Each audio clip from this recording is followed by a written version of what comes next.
Focusing on damage to the door and maintenance procedures, the NTSB concluded that the accident was preventable human error, and not a problem inherent in the design or function of the aircraft's cargo door. Lee Campbell, a New Zealander returning home, was one of the casualties on Flight 811.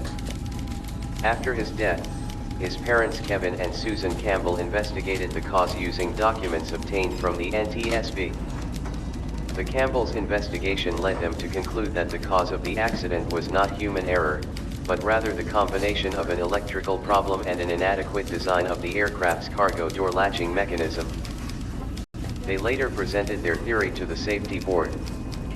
The Boeing 747 was designed with an outward hinging door, unlike a plug door which opens inward and jams against its frame as the pressure drops outside, making accidental opening at high altitude impossible. The outward swinging door increases the cargo capacity, but requires a strong locking mechanism to keep it closed. Deficiencies in the design of wide-body aircraft cargo doors were known since the early 1970s from flaws in the DC-10 cargo door.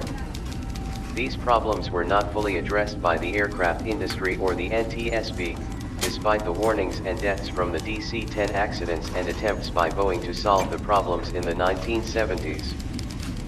The 747's cargo door used a series of electrically operated latch cams into which the door edge latch pins closed. The cams then rotated into a closed position, holding the door closed.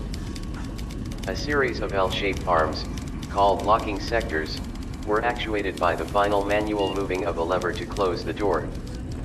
These were designed to reinforce the unpowered latch cams and prevent them from rotating into an unlocked position.